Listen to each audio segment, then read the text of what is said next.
Once again, race fans, welcome to Behind the Visor on PAPosseRacing.com. My name is John Krall, and I'll be your host again tonight. We're in the shops of Lucas Wolfe, the driver of the 5W Sprint car. Lucas, first of all, thank you for taking the time out of a busy schedule to allow us to come into your shop, one of your shops. Some of the veteran drivers you mentioned, Lance, of course, Lance Deweese, Fred Raymer, some others. I've heard them mention that the new upcoming drivers, the one that has the most talent, natural talent, is Lucas Wolfe. Well, it's very nice of them to say that, and I'm glad that I've been able to get that good of a head start.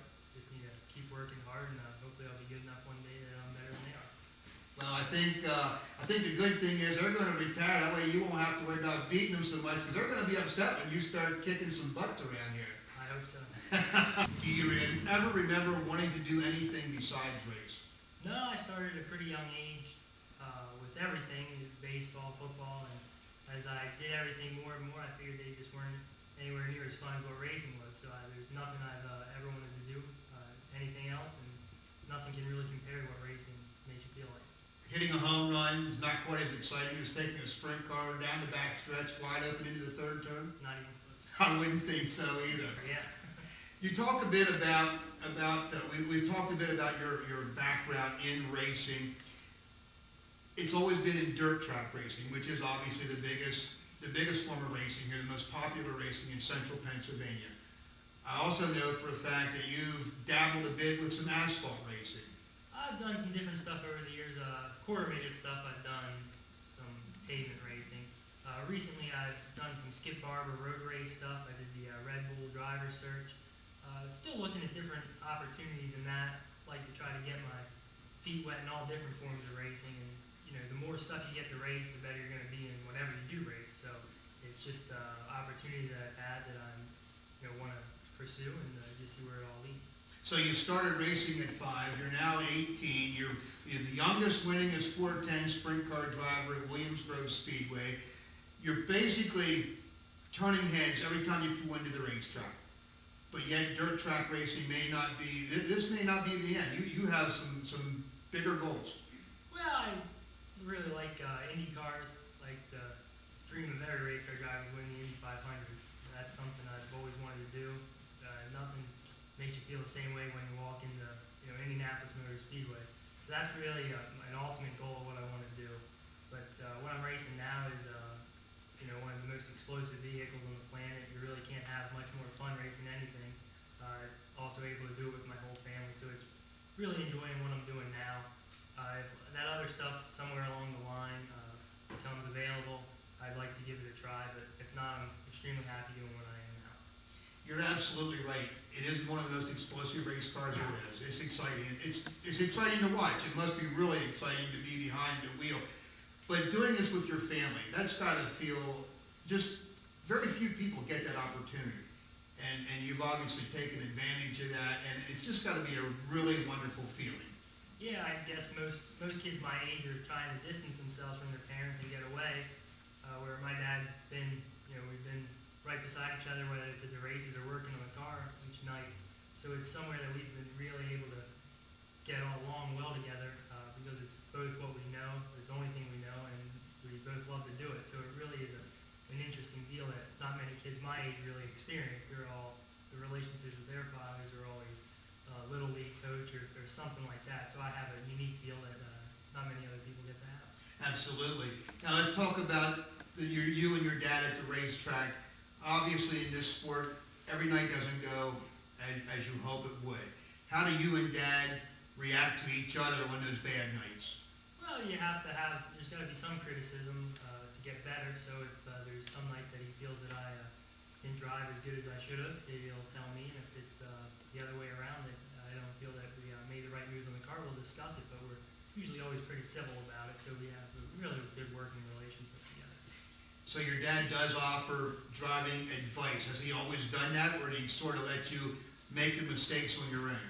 Well, there was a lot of times early in my career where he would give me a lot of just driving advice that would go for anything, just different ways of passing, the way to race properly, to race clean, all that stuff he taught me pretty early. Now that we've got to the sprint car racing, that's a whole different animal than anything else I've raced. So it's been a lot more teaching in this than what I would have had in like the micro. But he's always there to give a word of advice. Central Pennsylvania is obviously, we all know it, and as I've said before, we're proud of it. We'll brag about it. This is the heartbeat of sprint car racing. This is it. The fans are the same way. Sprint car fans in Central Pennsylvania, they're tough. You seem to have a special knack with getting along with fans.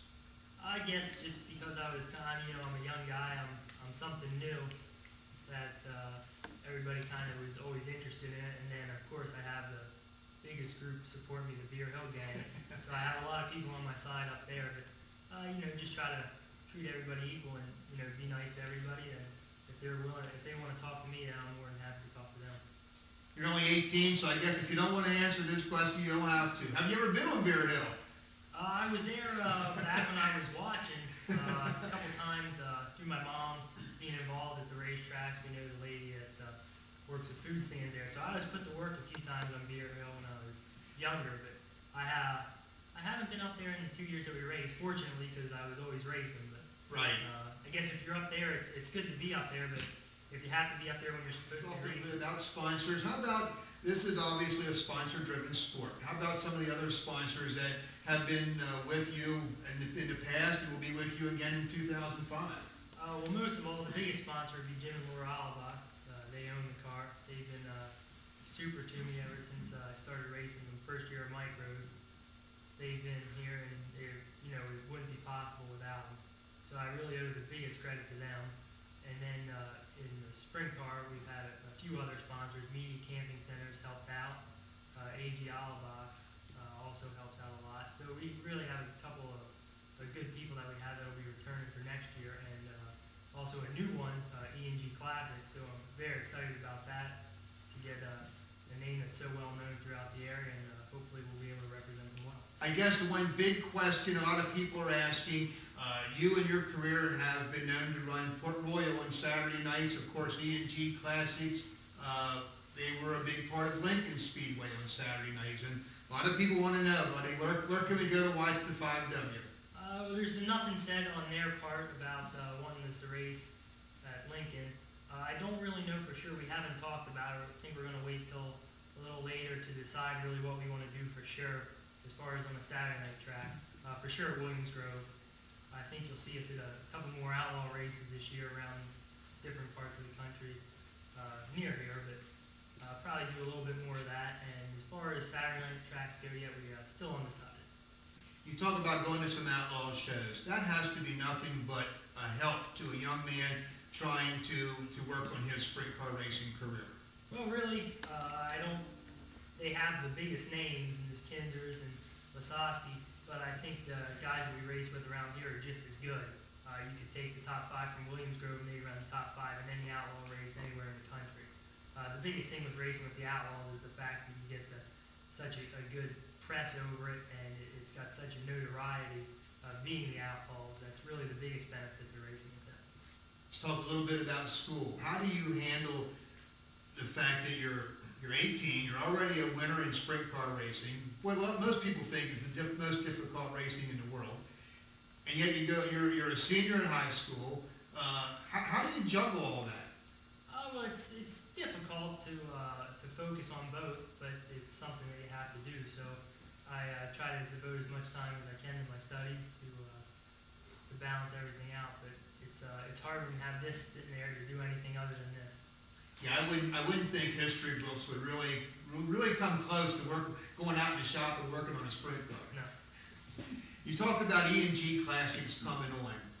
That has to be a pretty phenomenal situation for you when you really give it some thought. Of course, Dave Aish, owner of E&G, sponsoring his sons, Chris and Darren, for many years here in central Pennsylvania, and obviously that going away this year after Chris announcing his retirement.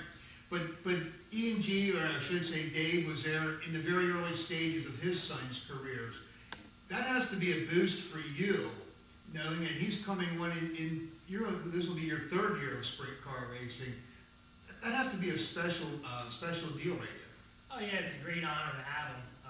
It's always a lot of people involved in racing are all there because it's like a family-oriented deal.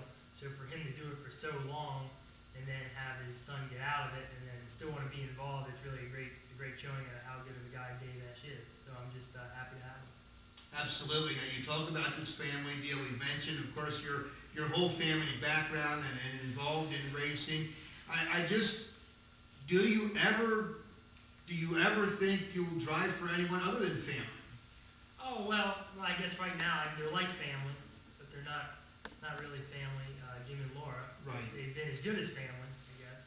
I don't really know what situations will present itself along the line. I don't really know to what scale my dad would want to get involved with everything, but it certainly is, if he's willing to be there, I'm going to have him. How long, now we talk about Jim and Laura Auerbach. How long have they been involved with your racing as sponsors? With me, they've been since the first year of micro, so we've done 4 years. This will be our 5th.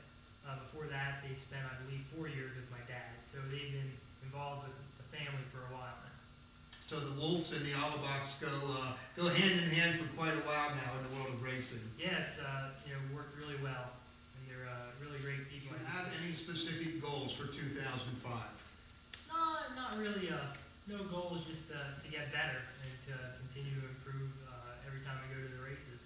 I want to win more races at the end of the year, but I can't really put a number on it or saying different things that you want to do. Just win as much as you can wherever you go. Who's tougher on Lucas or Randy? I think you always put a lot of pressure on yourself when you're serious about doing something. So I don't really think there's anybody harder on me than myself.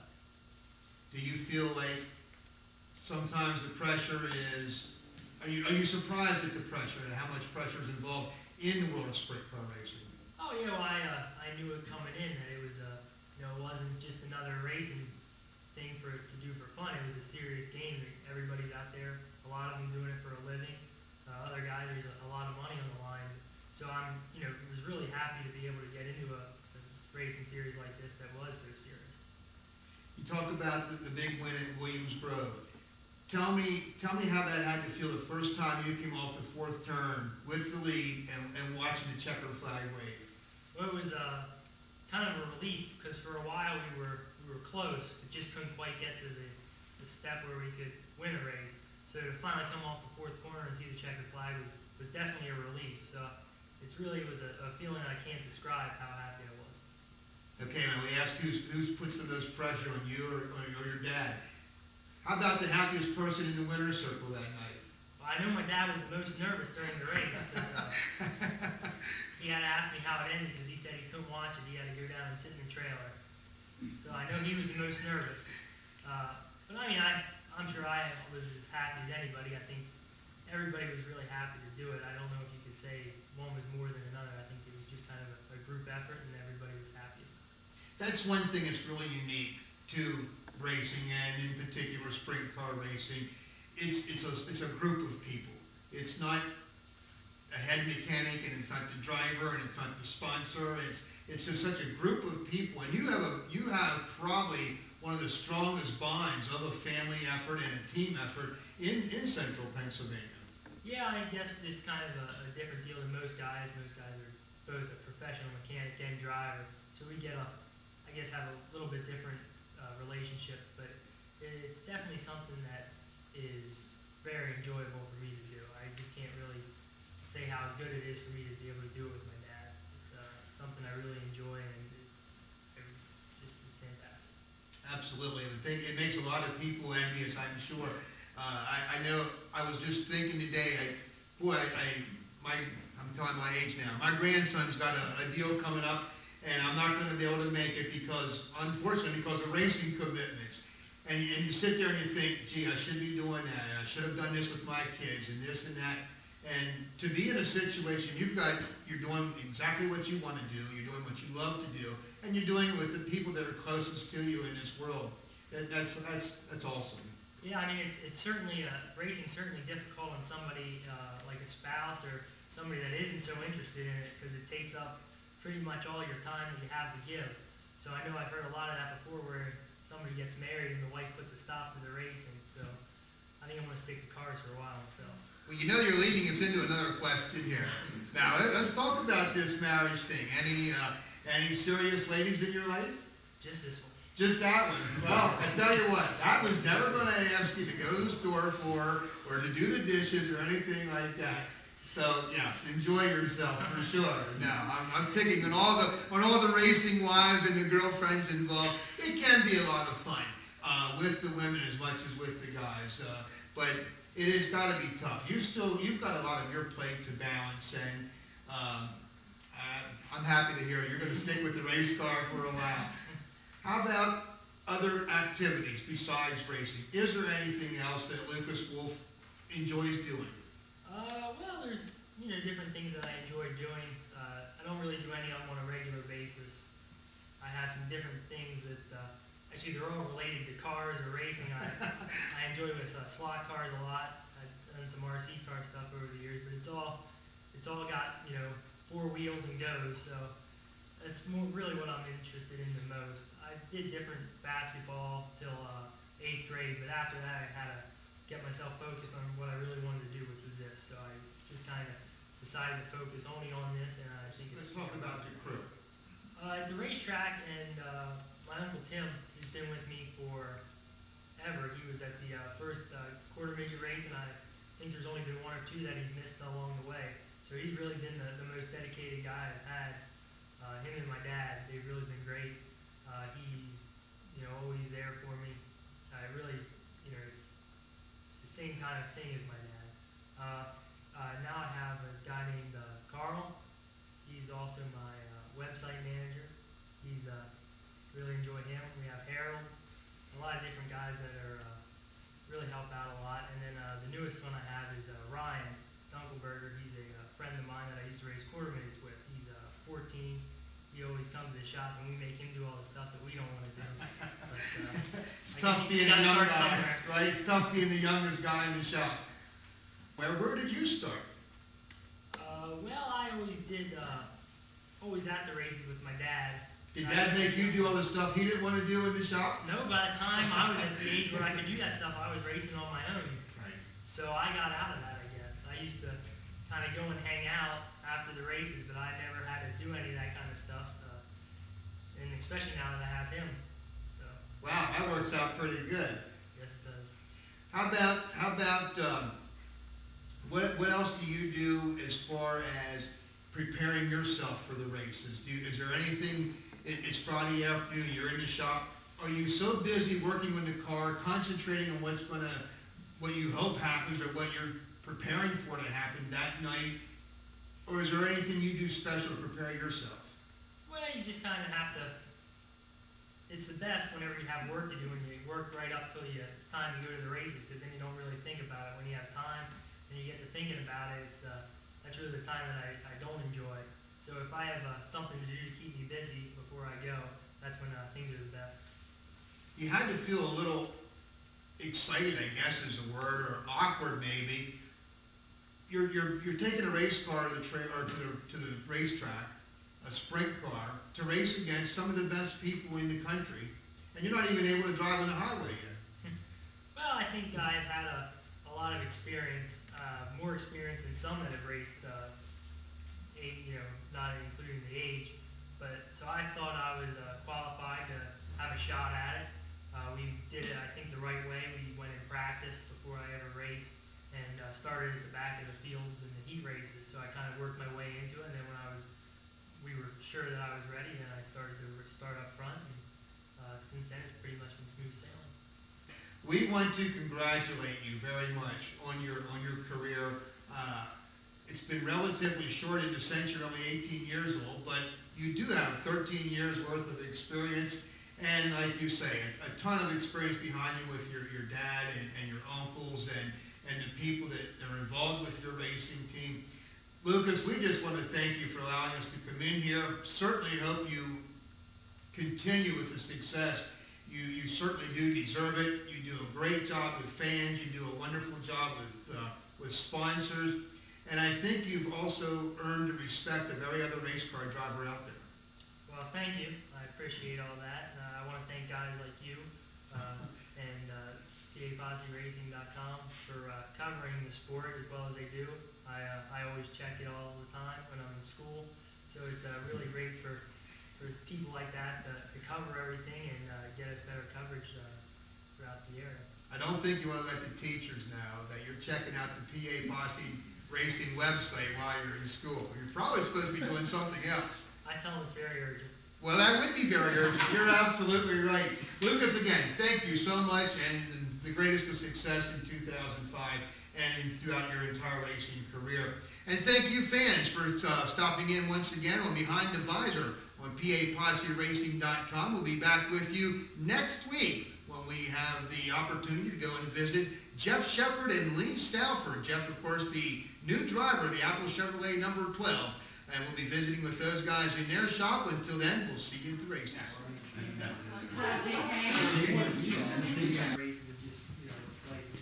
But certainly down the road, Got the camera set. Sealing Grove. Yeah, no, there's a lot of people that complain about that. Is that It was right? joking, like I had to pick my silver, and Right. he said, well, I thought they were gonna be orange. So I said, but the bottom panels will be mostly orange. Okay. Like then the orange will start and go back here. Yeah, well, that's not.